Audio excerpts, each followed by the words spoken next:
So every single thing that we're doing and everything that we're not doing is contributing and fueling to what we are becoming specialized in.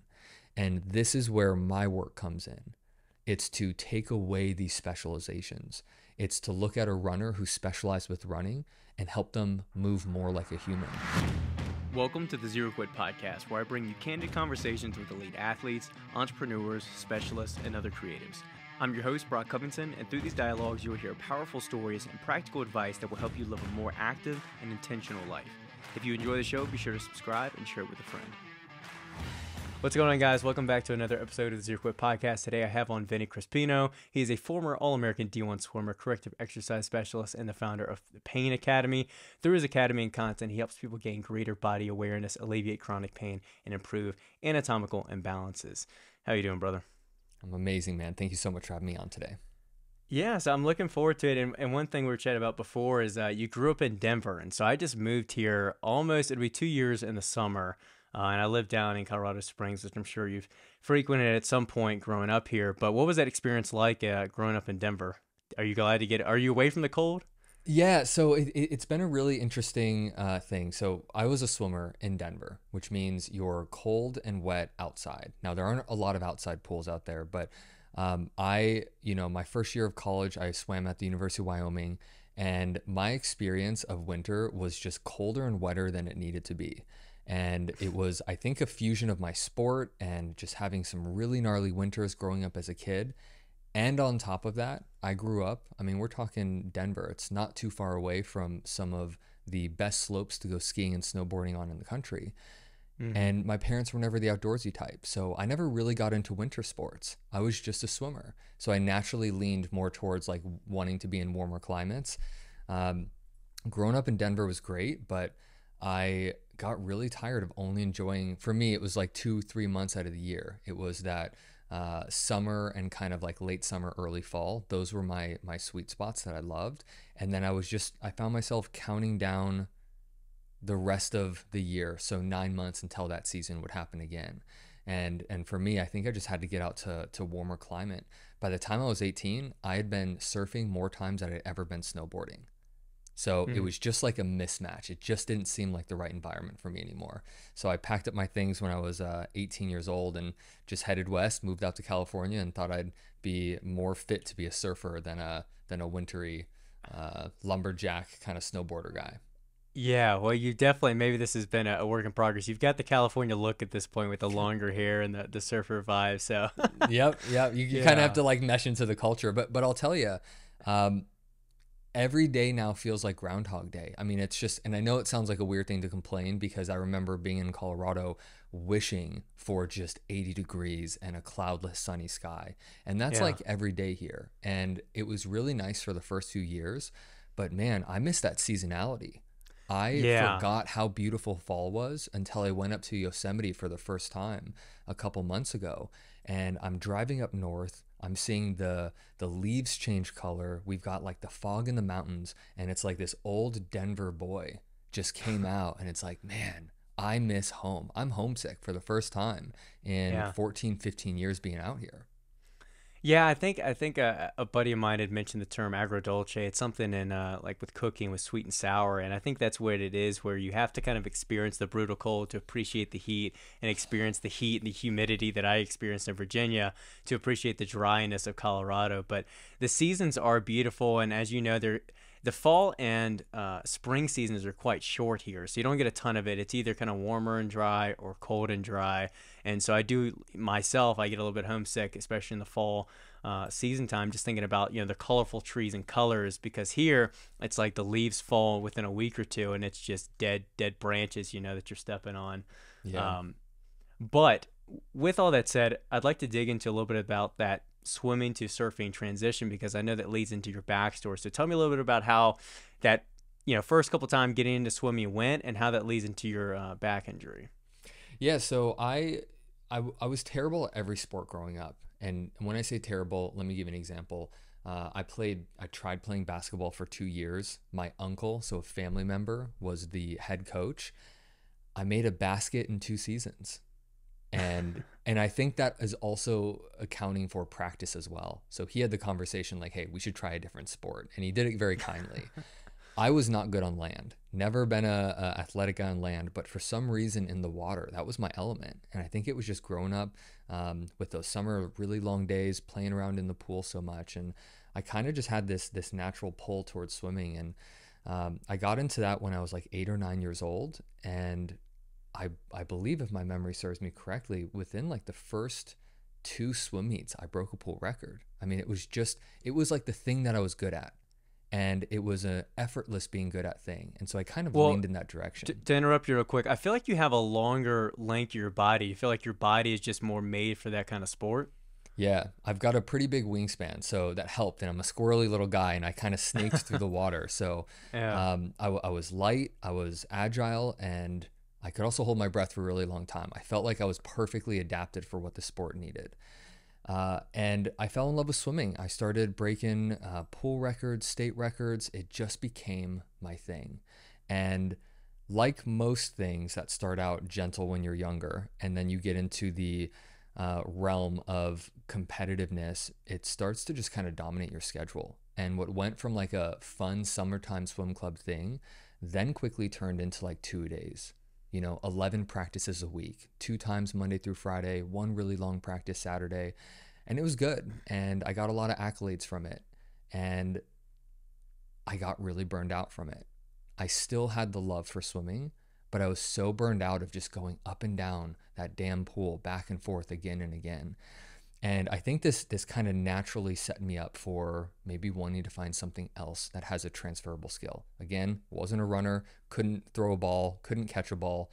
I was really bad on land. And so I kind of thought about, what are the other sports out there that I feel like a little bit more at home in a water-like environment? And it didn't take long until MTV came about, and I saw this like surfing culture, these guys who are hanging out in summer in board shorts and long hair. And I'm like, man, I want that. That seems like a cool lifestyle.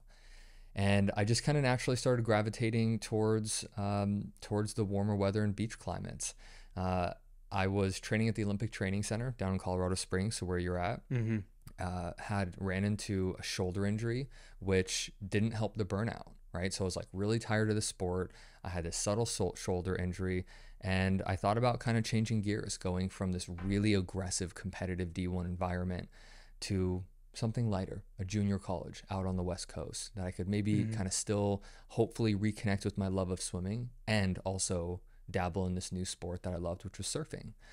So I moved out to California in what I would like to say was a hopes to reclaim my love for swimming, but I think it was really just a way to taper out of the sport altogether. I wanted to find my true passion, which was what I then found was surfing.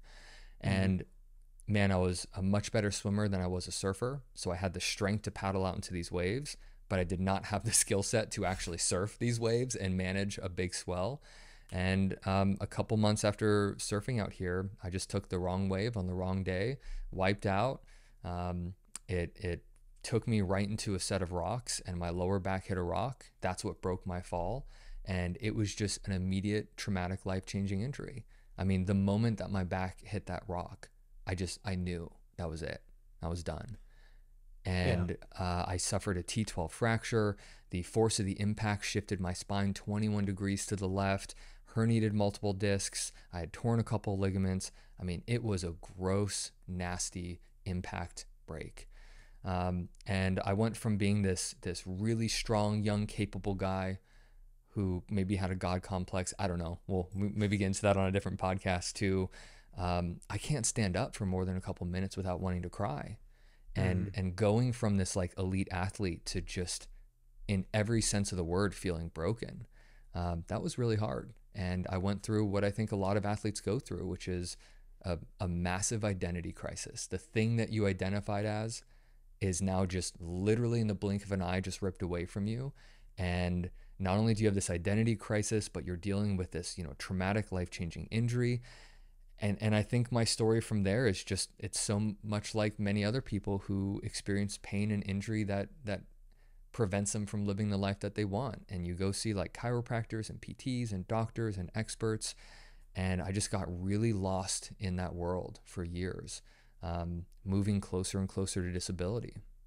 Yeah. Well, I want to pause on that just because you hit the exact question I wanted to ask was about your identity, but not even after the injury, but more so I wanted to ask about how was it kind of redefining yourself, your aspirations after being this D1 swimmer?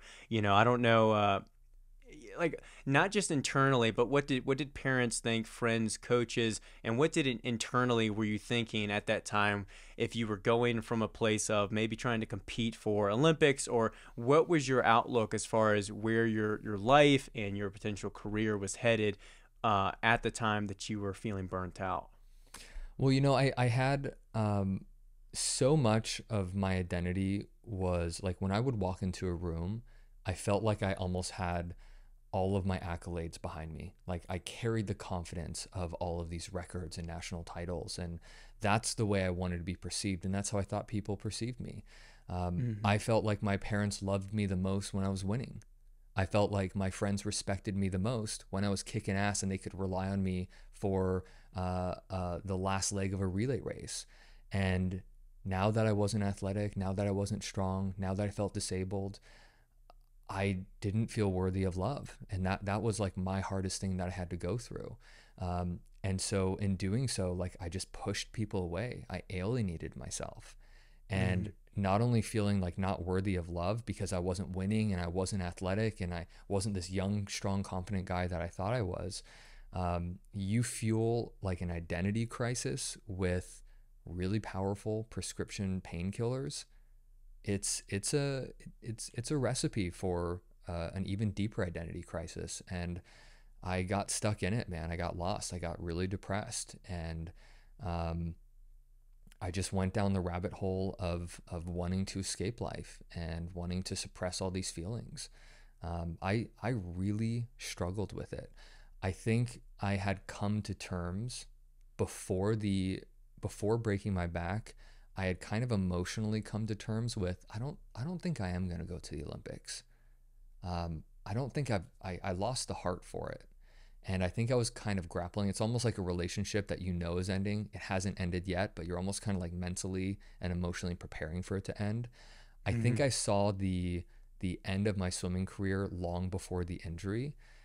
So there was a little bit more time to grapple with it, but I didn't think I would go severely on the other end of function and now be incapable of even going up a flight of stairs. So Yeah. it was a really hard period of my life, and it wasn't months, man. It was like 5 years. Have you heard of CRPS before? No. I haven't heard of it until months ago, but basically it's complex regional pain syndrome, I believe is the exact acronym. But Mm, it's this yeah. very ambiguous. Yeah, you heard of that then? Yeah. Yeah, it's like this weird ambiguous pain that doesn't really have any kind of treatment or solution. And I spoke with a guy, Sam Schaefer, a couple of months ago on a podcast, friend of a friend, and he was describing how it just coded his entire life, which is what it seemed like for me, or seemed your experience seems like to me, where when you're constantly in pain, when just bending over gives you excruciating pain and discomfort, even the happiest moments, Christmas times with a loved one, it just becomes coated or covered by this storm cloud that just makes it all suck. Hmm. And I think that it's easy to fall into a depressive episode and have that just be your existence and want to escape when that becomes your normality, your everyday. Yeah, and that's exactly what it was. It was like this feeling stuck like a prisoner in your own body. And um, before, and I've shared this story before, like the worst sound in the world, man, was like hearing something like my car keys drop on the ground, because it's like, shit, now I got to go bend forward and pick those up. And Mm-hmm. it doesn't sound like a big deal, but when I mean, our days are full of tasks. Everybody's so busy and overloaded with the things that they got to do. And then to anticipate pain and anticipate that things are going to be problematic, it just adds so much friction and emotionality to the things that you're doing. So not only is the body in a state of duress, but that every single motion, when your kid asks you to play and your first thought is, oh God, I can't, it's going to hurt. When Mm-hmm. your partner wants to be intimate and the first thought is, oh God, I'm going to be on my back for a week after this. It's like they seep all of these emotional problems, they seep the way into your day to day. And what do? You just end up trying to avoid those things. And this goes back to like the alienating people. I got really good at closing myself off and pushing people away because it helped me manage that storm. And I think that's what so many people do when they're in these survival states, is whether they want to or whether they don't want to, it's just easier to withdraw from life and society and people and just kind of like self-isolate. And that was one of the problems that I had too. It felt so lonely going through an injury like that. Yeah. So going back to the injury, what was that rehab looking like? Because obviously, as you kind of discussed, it didn't go smooth, and you were, going to a lot of different professionals and specialists and dealing with pain pills and all of that. But what was the prescribed physical therapy or rehab that they gave you? Yeah, I think if I recall correctly, it started out with like a 3 month PT subscription. I think it was like 3 times a week. That's what the prescription was. I found a location that was close by. It was provided under my health insurance, and it was good. I went there. I love the people, and they didn't mean harm. I think that they were really just trying to help, but I needed more. And being treated for these like 20 minutes a session 3 times a week, so that's an hour of therapy a week. It was nice, it was helpful, but I wasn't getting anywhere, Mm-hmm. and not to say that this is everybody's experience, but my experience was, it almost felt like so cookie cutter, like they've seen this 100 times. Yep, just go do XYZ. And man, I needed hand holding. Like I was going through an existential crisis. I was going through an identity crisis on top of the physicality of what I was dealing with. And just like throwing E-stem, just icing my back, like literally for an entire Yeah. appointment, just going there and putting ice on my lower back. I like, there had to be another way. And I exhausted the PT sessions, at least what insurance would cover. I remember having to pay out of pocket for what insurance wouldn't cover for like another, I think it was like 3 to 6 months. 9 months after breaking my back and going through what I thought to be was the protocol for these things, I was getting worse. And the fracture was showing signs of healing. The herniations were showing some subtle signs of healing. I wasn't anywhere near out of the woods yet, but my body was showing signs of it being on the way. Yet, despite the findings of healing, I was getting worse. My pain was getting worse. My movement was getting worse. I was deteriorating as a human being. And I got to be honest, maybe I wasn't 100% on everything that they asked me to do. When I had kind of made it to that 9 month mark, which is about how long they said it would take to like really start to rehab these herniations, I had put so much emotional weight on, okay, so I'm fixed in 9 months, right? So like 9 months, that's it. And Mm-hmm. it was like sabotaging me, because the closer I was approaching to that 9 months, the more I was like, what the hell? I'm still in pain. It's getting worse. Why isn't it happening? And it was like this timetable on how long these injuries usually take to heal that almost kind of screwed me long term. Because as soon as I hit 9 months, I said, to hell with this, it's not working. And I quit. Yeah. And then I went to a chiropractor who said, no, no, no, no, this isn't the problem. This is the problem. And I went and paid thousands of dollars for that therapy. And again, doc, how long is this going to take? It'll take 3 to 6 months. I gave it that time frame. And within that time frame, it still wasn't getting better. And so then I went to acupuncture, and then I went to massage. And then I started going into the realms of the gurus of Instagram and Yeah. doing wild stuff, man. I mean, the things that you wouldn't think would work, like people like literally taking a hammer and chisel and trying to like shock the nerves back Did they into start trying place. to do Reiki magic or stone magic too? Oh man, there was name it. Like I was so desperate. I tried everything, and Yeah. everything that I tried, meeting with these people. Oh no, no, I know your problem. Come, I got you, honey. Let me take care of it. And it'll take X amount of time, and it not working. It just moved me further and further away from me feeling like this thing can change. I can make a recovery.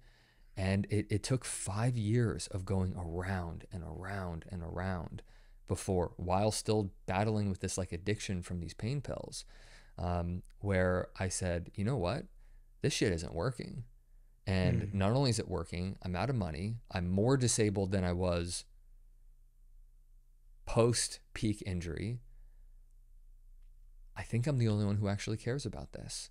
And I decided to put myself back through school and to get an education to learn, what am I missing? What are these people not showing me? What is missing here that's not actually moving this problem forward? Yeah, to the physical therapy point, when I was coming up in high school, I was planning on going towards PT. I thought that would be the career for me. It'll pay pretty well, and I can still work with some athletes. Because I played baseball and was lifting throughout high school, so I was like, I want to do something athletic.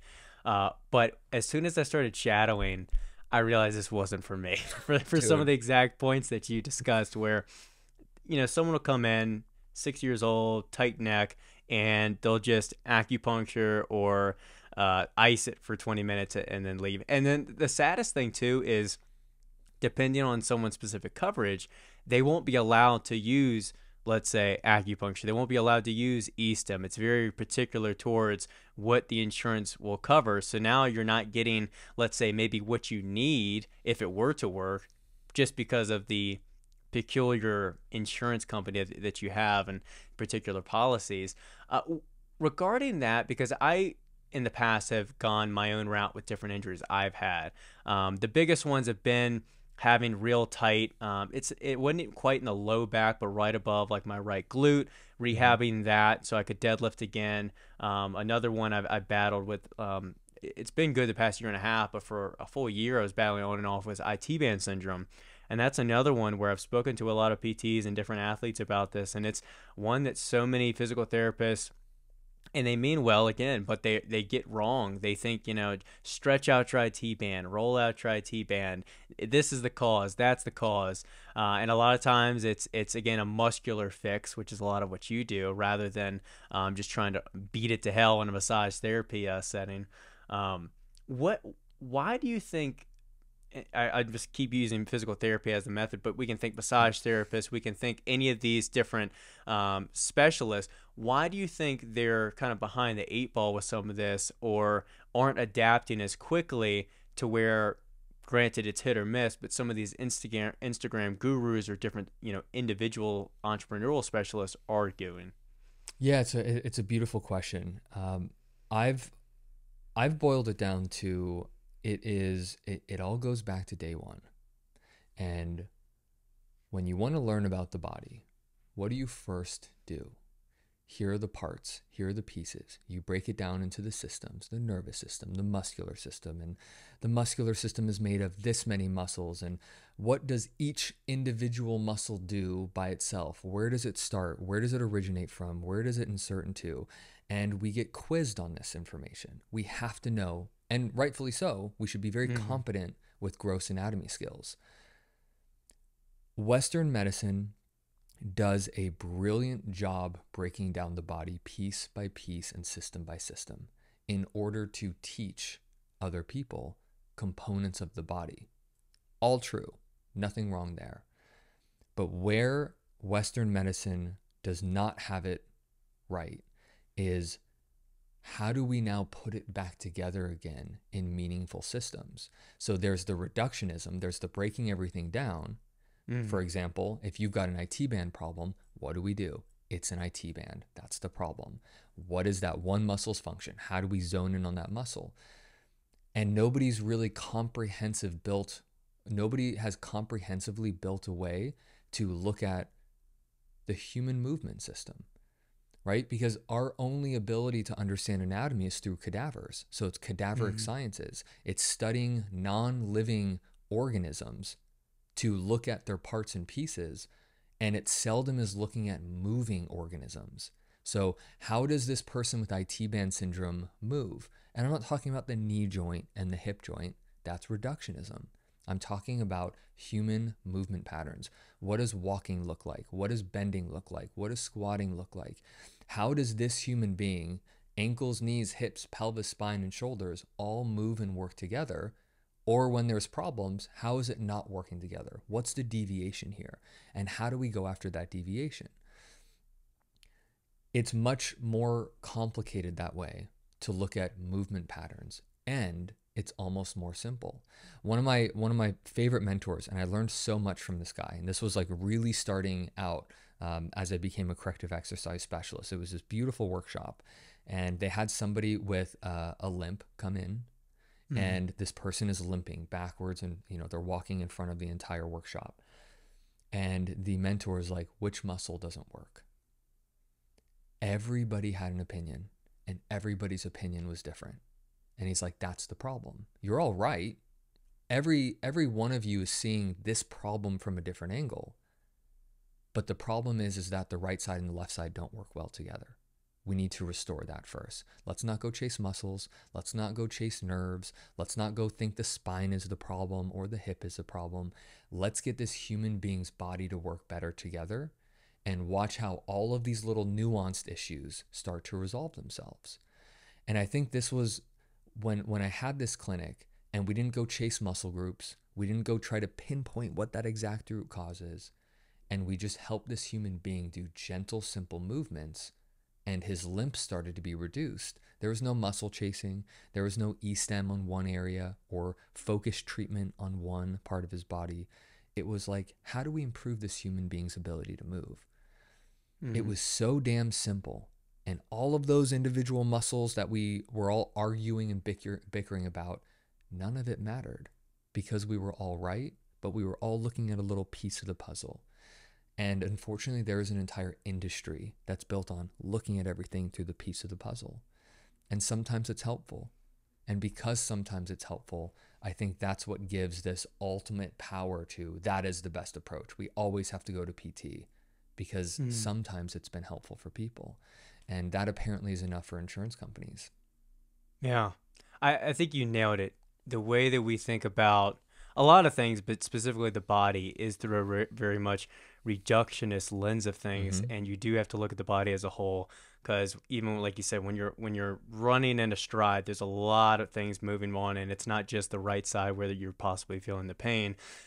It's funny though, because I think, and you probably experience this with clients, and I know I did personal training, is that not only do people not have that self-awareness of all the different working parts together, but even if you do take the reductionist approach, it's hard to get someone to understand how to use an isolated muscle or to understand how they're feeling things. So for example, if I were to teach someone to hip hinge that has never done any kind of deadlift or squat, it is incredibly hard. And I take it your laugh as, yes, I've experienced this a million times over, because people, you have to use all these creative cues. And that's a lot of the challenge, is finding the right cue that's going to work for someone, whether it's, stick your butt back or rotate your pelvis, because a lot of people don't know how to just isolate and rotate their pelvis or just isolate the certain parts of their body. So it is really tricky to kind of think about it and break it down to the little parts, but then also be able to kind of expand it back up. When it comes to a lot of the pain that you see with different clients and posture issues, how much of it is what we're doing? So for example, being hunched over, whether it be phone or desk, versus what we're not doing, not doing the right exercises, stretches, different modalities to make sure that our body's functioning as it should. Yeah, I think it's always both. It's always both, because the way that your lifestyle, your habits, our body is always responding. Our nervous system is always in a state of adaptation. Just like if you were to start working out, your body adapts to that stimulus and gets stronger. And the moment you stop working out, your body adapts to that lack of stimulus and becomes weaker, right? So our body is always listening and always in a state of adaptation. So the way that you live your life is constantly influencing your body through stimulus. The people who have a sedentary job, that's a heavy stimulus on the body, even though it's not a stimulus like running, it's an actual lack of stimulus that the body is being deconditioned and responds to. So most of these movement problems, it's twofold. It's the way that we're living our lives and the movements that we're choosing to do and the movements that we choose not to do. And this is one of the things that I see time and time again, and we see it a lot with athletes. When you're an athlete, not only do you have your given sport, so for example, a runner, they're going to have a running stimulus that their body adapts to. Well, hopefully, if they're a well rounded athlete, they also have some kind of strength program that their body's adapting to. Those chosen exercises within that program are training certain movement patterns. And what I found time and time again, and just through the sheer lack of knowledge, and it's nobody's fault, like we're just now coming into an age of understanding human movement systems. This is like the golden era of exercise kinesiology and physiology. Most programs are missing well-rounded structured approaches. So people are adapting to these weighted movements, they're adapting to their workouts, they're adapting to their life, and nothing is really regulating and keeping them as well-rounded movers. We're all becoming so highly specialized. So your desk person is becoming specialized to be able to work at a desk for long periods of time. That runner is becoming so specialized to that motion that over time, this is why asking them to do a different motion, like bending forward or squatting, is usually like ooh, that feels, it's weird. Mm-hmm. Their bodies become so specialized with that. So every single thing that we're doing and everything that we're not doing is contributing and fueling to what we are becoming specialized in. And this is where my work comes in. It's to take away these specializations. It's to look at a runner who's specialized with running and help them move more like a human. Make sure that the ankles, the knees, and the hips can do minimal and optimal ranges of motion. It's that desk worker whose bodies become so specialized to sit at a desk all day long. How do we restore it back to just basic, simple functions? So I think it plays a huge role. The thing that I'm learning, and there is a great resource out there.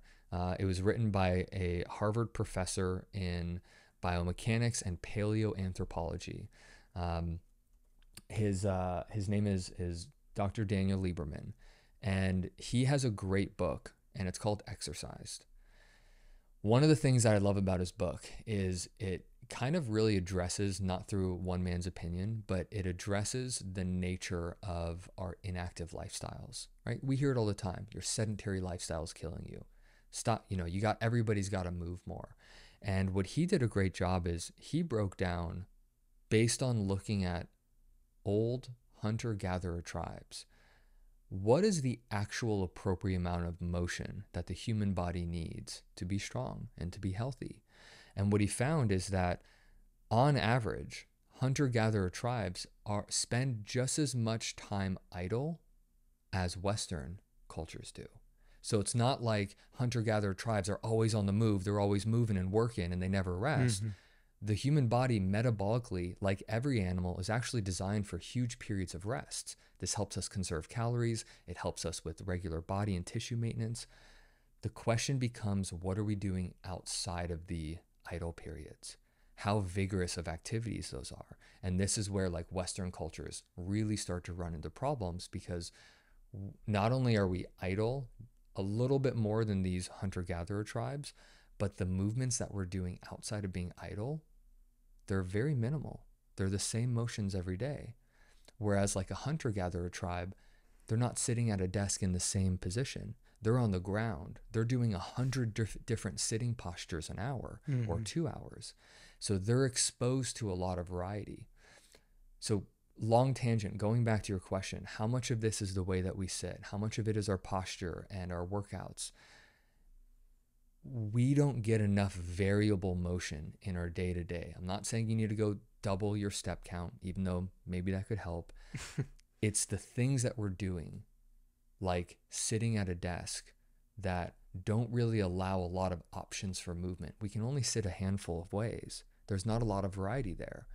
And because there's not a lot of variety in the way a human being sits on a chair, it means we don't really have a lot of variety when it comes to moving. If we were to do our work on the ground, where a computer is on the floor, man, you're going to see somebody shift in and out of so many deep ranges of motions and continually change their posture. Well, imagine that person's capacity to move compared to somebody who's in the same damn position all day long. Mm-hmm. One of them is going to have an easier time squatting and bending because they're always on the move, even though they're sitting still. Does that make sense?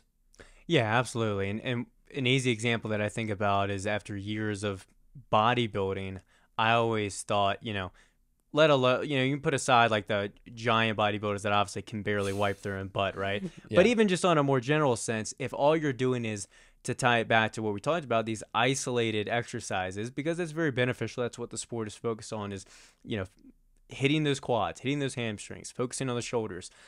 But at the same time, and all of that will lead you to not having the functionality for other things, is what I was getting to there. But one question I was thinking about as you were answering is, how much of our time should be spent doing these functional or corrective exercises? So, for example, if I am very passionate about running, or very passionate about powerlifting, or about swimming, or whatever it is, how much time or percentage or whatever it should be spent towards doing this, so that I have more variety in my motion and my motor patterns?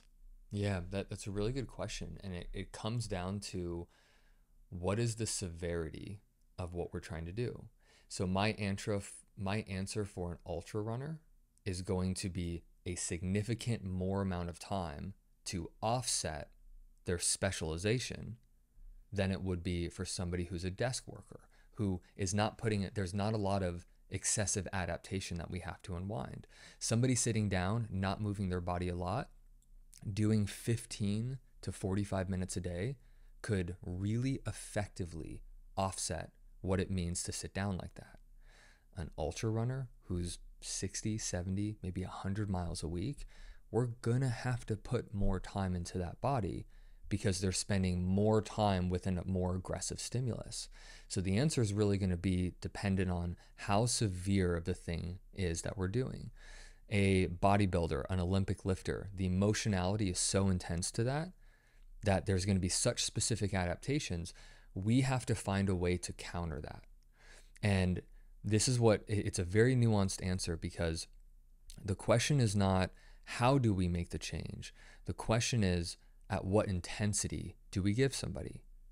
If you're an ultra runner, I'm not going to combat your ultra running with a very vigorous, intense routine. You already have enough intensity with that sport. You're spending so much time on one end of the spectrum with stimulus that in order to balance you out, I need to take you to the other end of the spectrum. I'm talking about the parasympathetic state. We've got to take work out. We got to calm things down. We have to level you, that neural activity, somehow in some way. We can't just take an ultra runner who's beating themselves up on the road and then give them a really hard corrective exercise routine where they're hanging out too much on the intensity end of the spectrum. We've got to be able to down regulate and take that work out.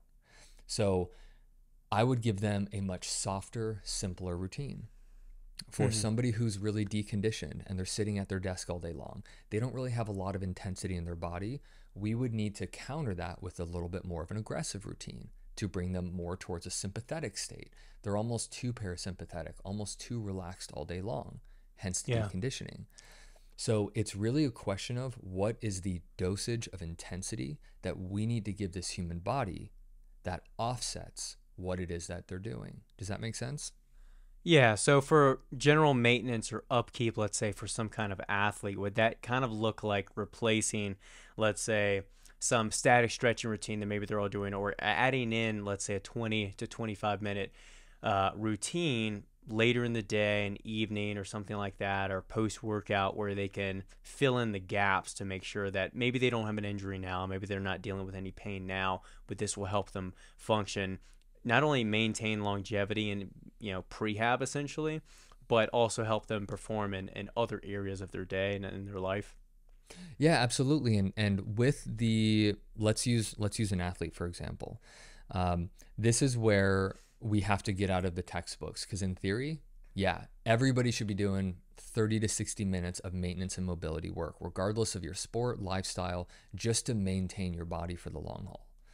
The reality is, who has an extra hour a day to give their body on top of what they're doing, on top of providing an income and being able to provide for themselves? So the question now becomes, how can we make the activity that you're doing more effective for your longevity? For example, for an ultra runner, instead of giving some incredibly long, exhaustive mobility routine, it's how can we give them a warm-up that improves the functionality of their body, whether it be dorsiflexion, knee extension, hip extension, pelvic rotation, the things that are maybe missing in a very short repetitive ultra sport, how can we give them movements before the activity to help improve the way the body moves, so we can then use the activity that they're already doing to improve their performance? For example, another example, a bodybuilder. Instead of doing everything that the bodybuilder's doing and then adding on an hour's worth of excessive mobility work to unwind the way that they're working out is contributing to the problems, it's how can we give them a simple corrective exercise routine before and or during their lift, so they're improving their function and adding to their strength simultaneously. So then that way there's less of this burden to go do an hour's worth of mobility work afterwards. Yeah. A really clear example of that would be on a shoulder day. If we're talking about somebody doing a split routine on a shoulder day, let's superset a shoulder strength exercise with a functional lower body exercise. So that way we're still hitting the body part with load that we want for hypertrophy, strength, or growth. And then we're also supersetting it with a functional exercise, and it's back and forth, back and forth. We're literally, through ingenious exercise selection, we're making what they love doing better and more functional. For a runner, it could be adding a move in every mile. Really simple. And I know it's really hard to stop once you're in that rhythm, but it's something you can do in the middle of a run, at a stoplight. Something that allows you just to remind the body of its range of motion and its functionality. It could be adding in lunges every mile in the middle of a run, right? Because running mechanisms are very short little flexion extension ranges of motion. Adding in lunges every mile doesn't need to be a lot. It could be just 24 walking lunges, keeps the motionality of flexion and extension in the lower body, and it reduces this super short, tight minimization that happens with repetitive endurance movements. Yeah, I like that method of trying to intertwine it, because like you said, if you just come to somebody and say, hey, you need to actually add this routine on top of what you're doing, or even, God forbid, you need to take away the miles or this exercise and to make time for it, people are just not going to listen to you. So No way. I think that's a far more approachable way and effective way. One question that I'm curious about, and this is something I've asked at PT, and I think even my wife has a similar imbalance, is how many imbalances that you see are innocuous or not very harmful and that are quite natural imbalances versus harmful ones. So for example, a lot of times people's hips are just a little bit higher than they should be, or one leg's just a little bit longer than the other, right? But they're not feeling pain. Or I had one client years ago where her knee actually wasn't really in line with her toes. So we would actually, to have her squat well, one foot would actually be a bit more cockeyed so that the knee would track outward and actually be in a good alignment. Otherwise, if I had the toes pointing the same direction, let's say 45 degree, the knee would be caving in. So to kind of bring that back, how many imbalances are innocuous and you don't need to stress it? At what point do you go, okay, this is harmful, this is something that needs to be corrected? Yeah, it's another great question. Here's what's really hard about this conversation is time. The innocuous, the imbalances, and you've been working with people, we've seen them, and some pretty gnarly imbalances, yet that person's not really in pain, right? So it's like, well, we can't say that imbalance is bad or it's contributing to pain because this person doesn't experience it. But the question is how long can this faulty erosion type movement pattern that is not wearing down the cartilage evenly on both sides of the joint, on both surfaces of the joint, that's not evenly placing or at least equally distributing shock and absorption and tension impact forces appropriately throughout the body, how much longer can this person get away doing this? I treat them all the same, whether it's an imbalance that is literally contributing and directly causing immediate pain in somebody, or a pro athlete who doesn't really have pain. I mean, outside of the normal stresses and issues with training excessively, we have to, I'm always playing the long game. If I'm playing the short game, I'm not really going to address somebody's imbalance, especially if it's not causing pain. If I'm seeing a runner run with like a little bit of a limp and I can noticeably hear one foot's hitting and thudding the ground harder than the other, if that runner's not in pain and I'm playing the short game, I'm going to ignore it. Given the line of work that I've had, I see these issues play out. The question is not, is the problem creating pain and micro soft tissue damage now? The question is, how long until this issue becomes a problem? And when we have even these minor imbalances, and we're just talking a couple degrees, it's not a big deal right now. But when these little offsets create a little different motionality on one side of the body, and then we learn how to compensate a little bit more on the other side of the body, this is the body that we are bringing into our runs. This is the function we're bringing into our strength. So the longer we run, the more we are strengthening this problem. The heavier we lift, the more we are strengthening this problem. And this now becomes a story that I think a lot of people who are listening to this might resonate with, which is the faster you get, the more this injury becomes a problem. The stronger you get, the more this injury becomes a problem, because we are just adding excessive load to this faulty foundation. Now, that being said, some people are asymmetrical. Some people do have that slightly different femur length. Some people do just have a natural deviation towards structural asymmetry. I think it's always about keeping it in check, which is, again, it goes right back to the long game. Even, let's use that client that you talked about, that had that kind of natural foot eversion. There was like a shift, maybe there was torsion, something happening on one leg that was different than the other. If that's minor, let's treat it as appropriately as we can to make sure that that stays minor. How is that affecting motionality on the other side? And can we stay ahead of it now? Because how many times do we hear, my God, man, hip replacements, asymmetrical hip replacements, asymmetrical knee replacements. These things are on a significant rise year over year, and the data is clearly showing that. And what people keep saying is like, oh, it's just age. But how old is the other side? There's something happening in your movement, and it's been eroding the quality of these joints and soft tissues so slowly and so repetitively that over time it becomes a really detrimental issue. Yeah. So I treat all imbalances with the same intention. How do we mitigate them? How do we relax them? Because I am all about playing the long game. I don't want people to just be able to squat and deadlift pain-free now. I want them to do it in 10 years, 20 years, 30 years, and 40 years. And what a lot of movement science is showing is these problems don't get better with age. They get worse. So let's treat it seriously, no matter if it's minor or major now, and get ahead of it. Yeah.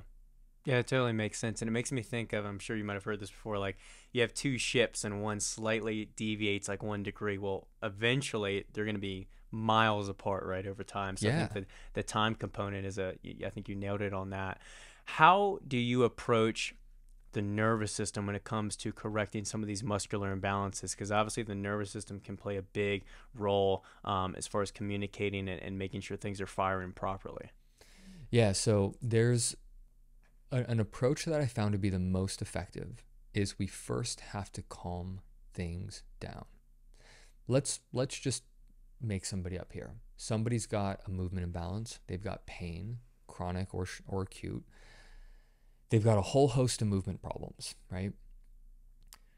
If we are going to help this mystery person, if I just give them an exercise, like an isolated exercise or a strength exercise, they're just going to most likely do that exercise with the state of the nervous system that most likely led to the faulty problem in the first place. We first have to down-regulate the nervous system. We got to calm it down.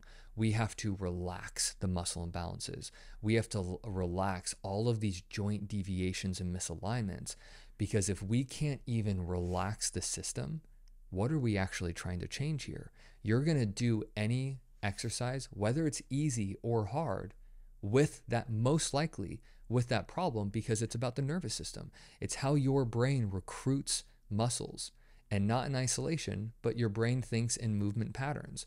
We don't individually systemically talk to one muscle group at a time to squat. We talk in patterns. So what we're really trying to do here is change your patterns. And the only way we can change your patterns is by first relaxing the patterns that you do have. So a really good example of this is usually one of the first things I teach people before we get to any active work. Lay on your back. Let's put your legs over a chair. Maybe your arms behind your head, arms out to the side. Let's first put your right side and left side of your body in the same position at the same time and breathe. Let's see if we can just settle. And maybe it's 5 minutes. Maybe it's 30 minutes. We're going to be here as long as it takes for things to just kind of calm down, right? When people are in a position of relaxed balance, they're going to notice, why am I trying to tense up my right shoulder off the ground? Why is my left hip trying to remain tight? Why are my abs clenching right now? So I first have to teach people how to stop working, to level the playing field of the nervous system, and then slowly and specifically teach movements that almost like reboots the nervous system. Are you big into breath? I could be bigger.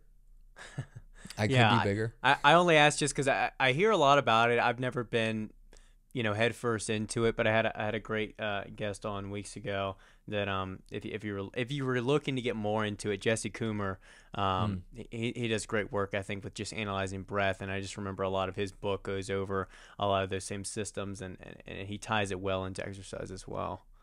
Yeah, it's a huge part of it. I mean, breath work helped me get out of the sympathetic state from these really excessive 5-6 hour long runs for ultra training. I mean, I immediately use breath work to just calm that body down. I mean, when you get done with these runs, you're active, you're going for hours, and your ability to take yourself out of that and shift quicker into a parasympathetic state just with breath work alone could be a significant recovery tool. There are ways to do that with your breath much faster, but I found there's also a lot more complications with that.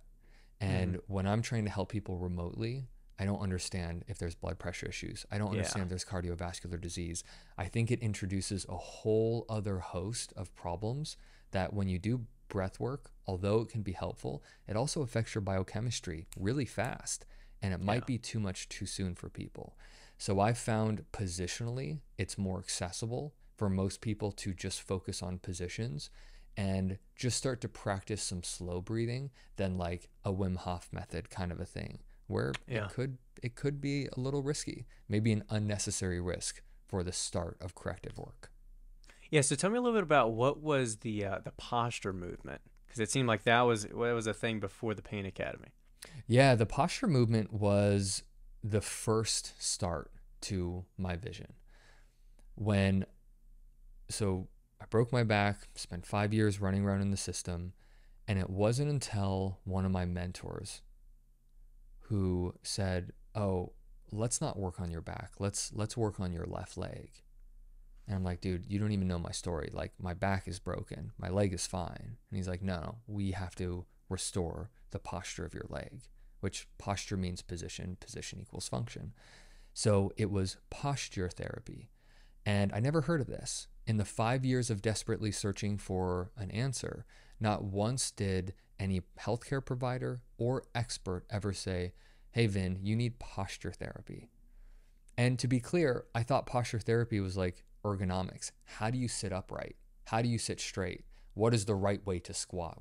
It's like, as a trainer, it was cues. And I thought, I already know these cues. I've already got certs with this stuff. Posture therapy is ultimately the foundation of what I now teach people. It's being able to get in and out of positions, because there's nothing wrong with sitting hunched. That's a position that your body can all naturally do. That's why so many of us do it. But posture therapy comes into the equation when we can no longer get out of that position, when we start lifting hunched, when we start running hunched, when we adopt these really weird movement patterns. So the posture movement was my first attempt. When I first tried a posture therapy session, I was both elated, like, oh my God, where has this been my whole life? And I was pissed. Where has this been? Why was this never introduced to me? So I partnered up with that first original mentor. And the vision was, let's have a posture movement. Let's change people's relationship with what they think posture is. Instead of forcing themselves upright all day long and constantly being posture police, which is what I think most of the culture is, it's let's look at these people and help them understand that their body is doing whatever is coming most functionally natural to them at the time. Let's show them the movements and the training that they need, so naturally over time, their body just moves into better positions and can get in and out of positions with greater ease. So I really wanted to fundamentally change people's relationship with posture and have it not be this super Western, you got to live life in neutral, everything's got to be pulled back and braced and force corrected. It was actually an attempt to get people back to natural movement. Gotcha. So how did that lead into the Pain Academy? And from a business perspective, how have you scaled Pain Academy over the years? Yeah, so it led into Pain Academy because this original mentor that I'd partnered with, as many of you out there who have business partners, it's a relationship. Yeah. You know, being in a business partnership is really no different than being in a marriage. You're with this person almost every day. You're in constant contact and communication. And though we initially connected on the vision of changing people's relationship with posture, the execution of it was different. And we just had really different wants and needs. He wanted to go more one-on-one route, and I wanted to go global. I wanted everybody in the world to have access to this. The cool thing about posture therapy was it worked for me. The bad thing was it was minimum $250 a session. And you and I know it takes more than one session to help somebody make a change. It was so financially inaccessible to the vast majority of people. And my partner wanted to build a really big one-on-one trainer business. I didn't want to do that. I wanted to help the people like me who exhausted all their money on other treatment options and couldn't afford to go pay somebody tens of thousands of dollars for a one-on-one posture coach. So I parted ways with the posture movement. I started Pain Academy with the intention of, how do we digitize this therapy? How can I reach the people in the Midwest? I don't want a single person to have to feel like they need to fly out to me to come get help. I don't want somebody to feel like they need to book the appointments, they need to incur all the financial cost to get access to this information. So when I started the Pain Academy, it was from its conception, how do we pull what worked with my story? How do we pull what's worked with all of my clients' stories? What is the process here? And how can I digitize and turn that process into something that can repeatedly and reliably get results, the same results for people who never book one-on-one sessions, who can just log into the program in the comfort of their own home and do it every day. I wanted to create a program with Pain Academy that I needed most when I was in the peak of my injury. I needed daily guidance, man. I needed somebody to teach me the mindset, the emotions, the techniques and the skills and the positions and the cues. How do you actually make a comeback? And that is a daily process, and it requires nothing less than that. And that's what eventually became the Pain Academy. So I poured over $1 million into building this program and learning from people, watching people's experiences, trying to streamline this thing. I think we're on our 7th iteration of it. We're now working on our 8th. We've got AI infused to help learn what's helping each person individually, what works, what doesn't work. And we're making recommendations based on what is working to start doing more and more of what's helping. It's taking shape to be this really adaptive system to help people reconnect with their body on a much faster timeline. It's pretty cool. Yeah, no, absolutely. How many employees do you have right now, or at least people kind of involved helping you with this project? And how hard has that been to start to delegate and offhand things to other people and trust them with your child? Yeah, it's really hard, man. So I've got about 10 people right now, and we probably need 20 minimum. What's been really hard about this is, how do we go from like the Vinny show to a company? How to How build do it we, beyond yourself. yeah, how do we go Yeah. beyond myself? And more importantly, the challenges of why it's taken so long to get here is it's so specialized and it's so niche. How do I train a customer service person to help guide people when I'm the person who's guided people? How do I hand that over in a meaningful way?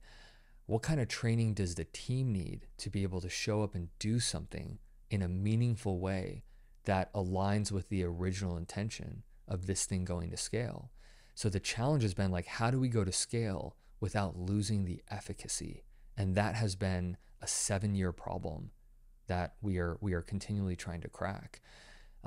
It's been very hard because I can't do it all. I can't be the head marketer. I can't be the head trainer. I can't be the head program design, the email writer, the content producer. All of these things, I've had to really trust other people.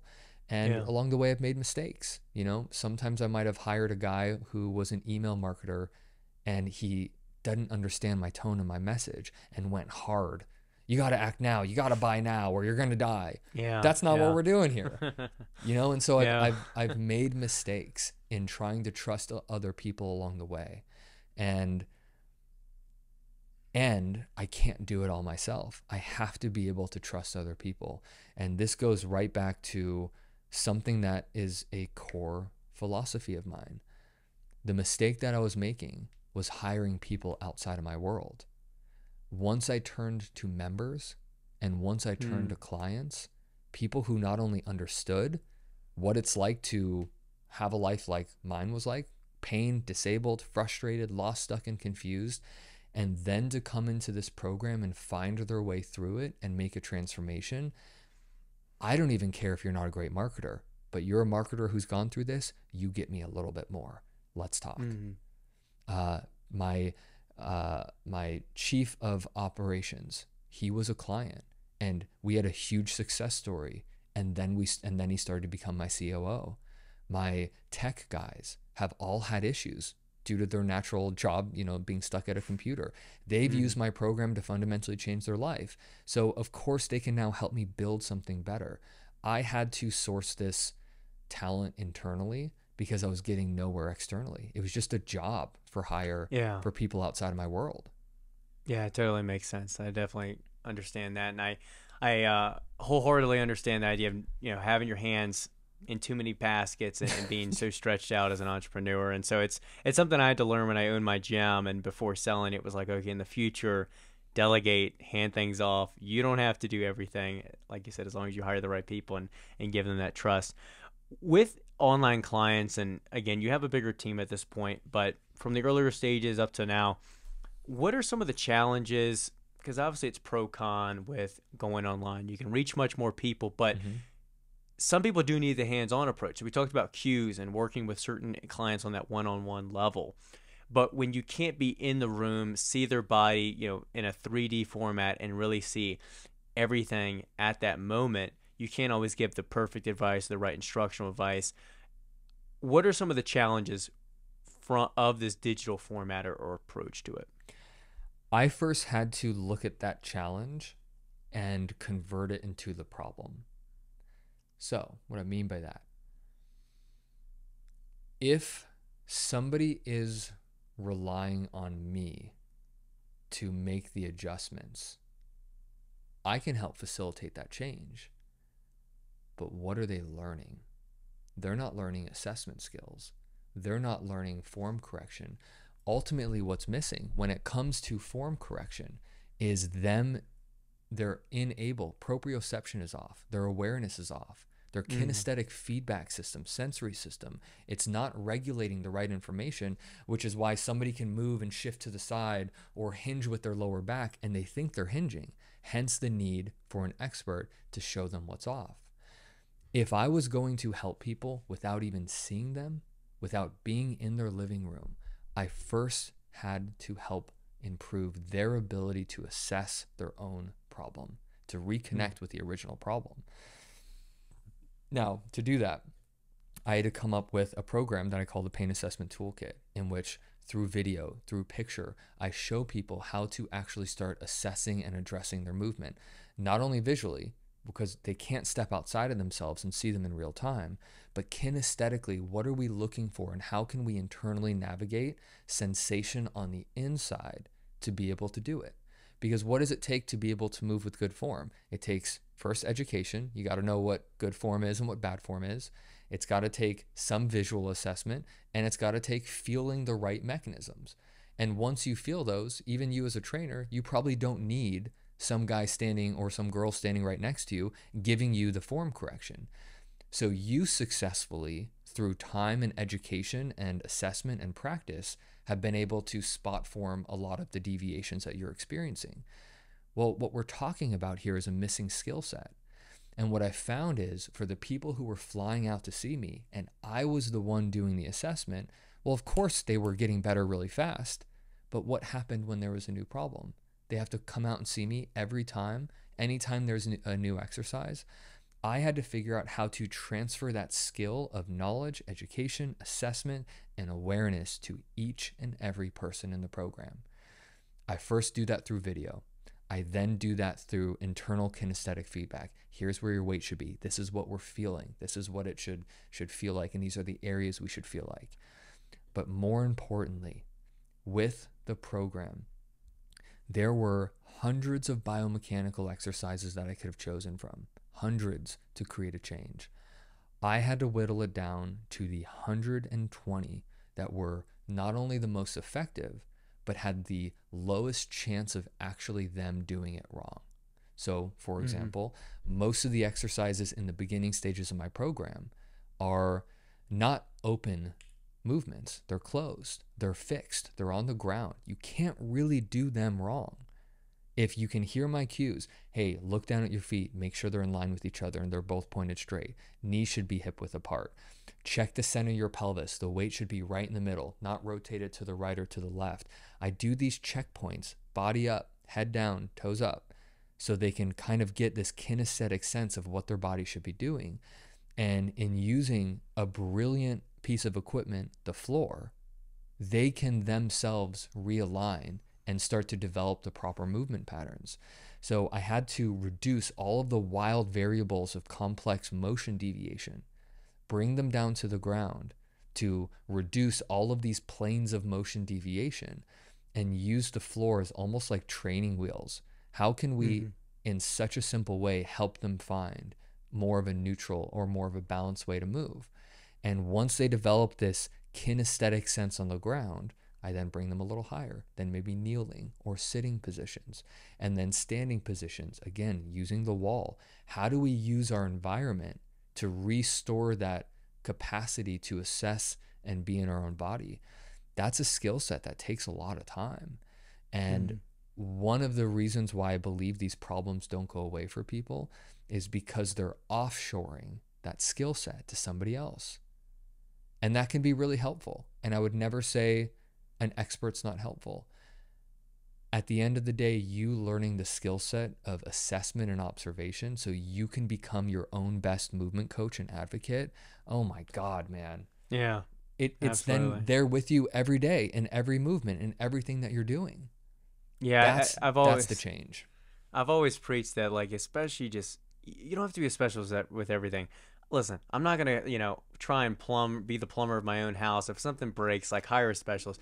But Yeah, certain things that are diet, exercise, body awareness, these are things that are essential to, like, our day to day. It's something we experience every day, and I think so many people overlook it, or, like you said, kind of outsource some of this knowledge or understanding to other people, and it's a huge mistake. But to wrap things up, I'd love to chat a little bit about your running journey. Specifically, I just want to hear, what are some of the things you do on your own end for maintenance, especially preparing for an ultra race, to keep your body in check, stretches, exercises? What kind of comes to mind with that? Yeah, one of my favorite exercises is like my go-to that I feel like, remember, I've never been a runner before. So I started running at 32 years old after this like whole traumatic, episode of breaking my back and not being able to move. So I don't have a history of running. I'm like 3 years into the sport. I'm 3 years too. I still suck. Yeah. Oh, yeah. Sucking big time. I mean, I can run far, but don't ask me what my pace per Yeah. mile is. And you know, it's within those first couple years. This is why running is notoriously so injurious, because people they ramp up way too fast. So one of the positions that I have crucially relied on, and it's so damn simple, man. You're laying on your back with one leg over a chair. So one leg, your hip and knee is at 90 degrees.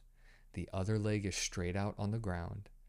I call it the world's greatest hip flexor stretch because it restores the hip flexor back to its natural resting length. It brings the knee into extension. It relaxes all of these muscles that get so wound up in our entire body. Ultra runners are incredibly tight. Runners are incredibly tight.